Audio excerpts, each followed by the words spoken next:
whenever we talk about India's export potential, one of the challenges is highlighted is the lack of being part of supply chain alliance framework.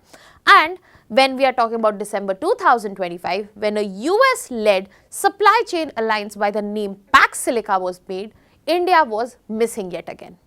But in 3 months, the story has flipped. India has gone ahead and joined Pax Silica. What has changed here? Did India need Pax Silica more, or Pax Silica wanted India to join, otherwise it would lose the relevance? What is the story behind it? Hello everyone, welcome to Vajram and Ravi's Flash News. My name is Shubhangi Singh, and today we are not just going to talk about the story of Pax Silica, we are going to understand that what exactly it is, why it came into existence, why did India not join and India was not part of it when it was formed back in December 2025, and what changed that India has formally joined it now. So let us begin with understanding that what exactly is Pax Silica. So you have to understand that Pax Silica is an alliance. Now this alliance is US led. US was the one which said that our dependence in terms of new technology such as semiconductor, critical minerals, these resources is excessive on one country, namely China, and we do not want that. So we have to come together and take away the dominance that China is enjoying. So US went ahead and made this alliance, and this is a strategic technology coalition which came into picture in December 2025.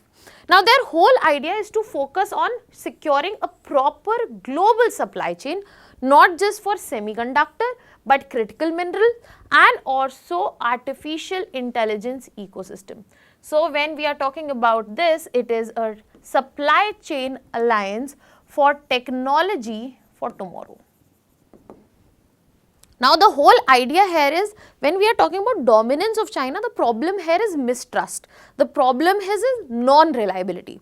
So they want to change that and they want to build a trusted and resilient, which is geopolitically secure, no matter what is happening, such a technology network. And when we are talking about membership, it started with handful countries such as Japan, Republic of Korea, Singapore, then we had Taiwan, some partner states such as UK, Israel, UAE and Australia. Now when we are looking at this, if you understand the inaugural summit, as I have mentioned multiple times here, it happened in December 2025. And back then India was not part of it. India was not invited and India did not went ahead and join. Now in AI summit of 2026, where India is trying to take lead in artificial intelligence ecosystem in the direction, in the usage and also manufacturing, this is where this has been finalized that India will be part of Pax Silica. Now when we are talking about India joining this particular alliance, this is where we also understand that the trigger factors which led to the formation of alliance are also the trigger factors which have made India join it. Because when we are talking about India joining this alliance and the reasons behind it, they are very similar to the reasons where we saw the formation of this alliance itself.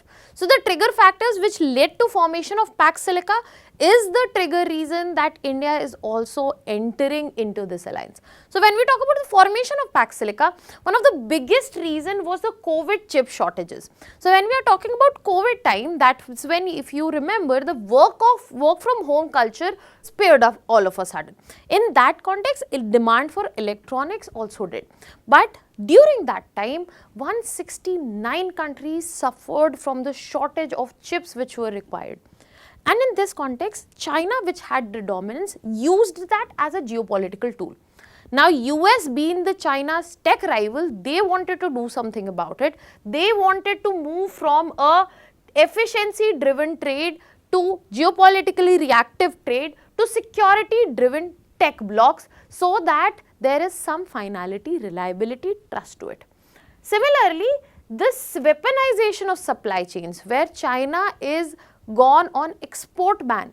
They are not exporting, they are not facilitating the development or the resources in order to make sure that things are done their way. Even US does the same, but in this context, this puts other countries in a very difficult situation. Disruption, non-reliability is present there. So all of these reasons for which Pax Silica was made, now if you think, these reasons are valid for India as well, except for this one. India has been neutral always in that context. India has not supported any rivalry as a third party joining the other team. India usually has maintained that the matters of the country should be sorted on their own. They might have diplomatically gone ahead, condemned, they might have diplomatically supported, but at the same time, they have never intervened in this way. So two major triggers are the same reason you can understand why India has gone ahead and joined Pax Silica.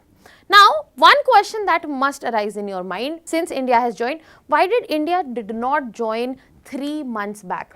Why was India not part of initial signatories, and why was that exclusion? And why was that exclusion seen, and was it due to diplomatic tensions, trade tensions which were existing with US? Some would like to say yes, but if you look at the structural reasons, we get to see a different story.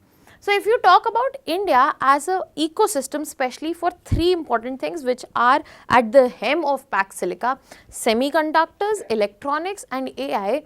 If we look at India, India has a very weak fabrication ecosystem, and this is not just of now, historically we have been weak here.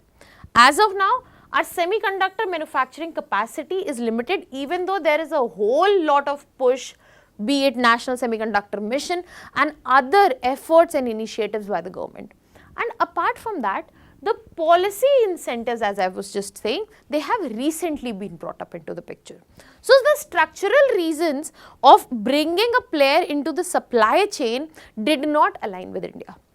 But when we are looking into strategic reasons, first thing we also understand here, as I said, India has always talked about strategic autonomy. So when we are looking at blocs, India does not have the direct intent of joining them without knowing what is on agenda. So that is what happened in this exclusive bloc also, that we did not join it immediately. We understood what is on agenda, we negotiated our entry, and then when we secured better access terms, that's when we made the entry.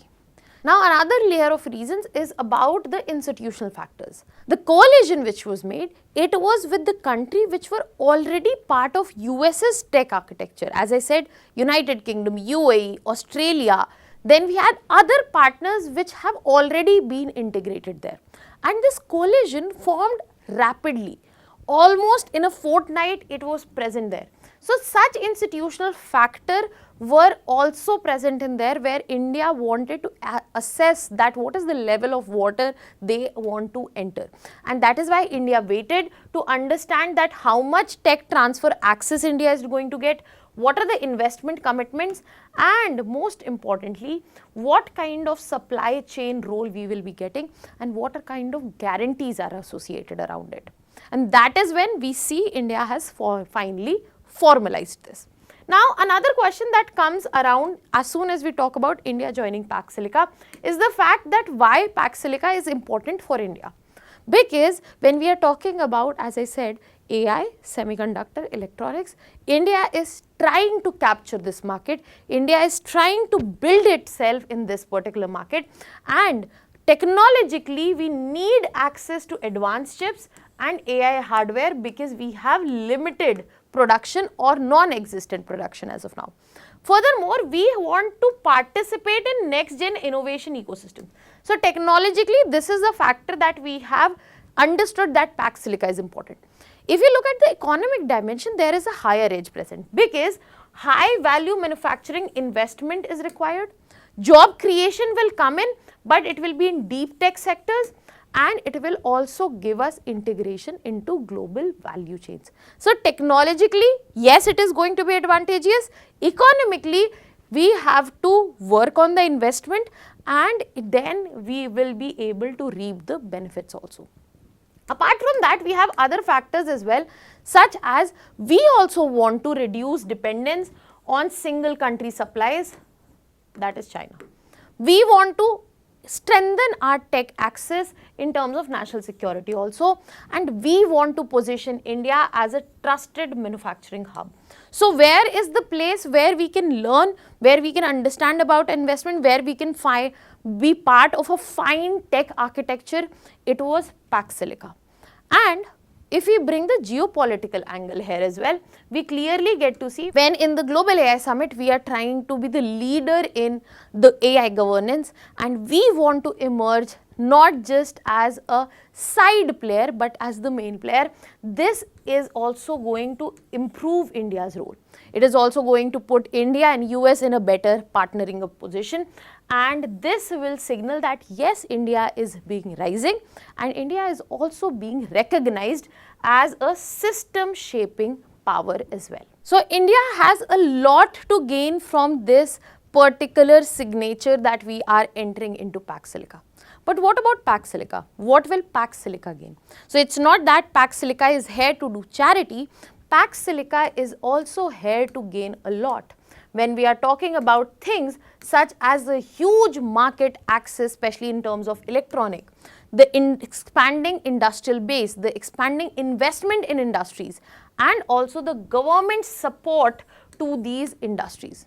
Apart from that, we do not only have the market base and industries, we also have people who can be put into this supply chain, and we have the potential to hold the global leadership, be it in terms of chip design and also software engineering, as a consequence of this scale and talent as well. Apart from that, India can easily also offer the strategic advantage because we are a stable democracy. We have been one for a long time. We have the trusted partner status, and we have a very independent geopolitical identity. So we will be not molded geopolitically, we will not be forced, mistrusted in the coming times. And what India offers the best to Pax Silica is the China +1 alternative. Because when we are talking about Pax Silica, the simple way to remember the objective that they want to go away from China-centric supply. So India is one of the few countries which is capable of giving the scale such as China, which is capable of giving the cost competitiveness and also strategic reliability better than China.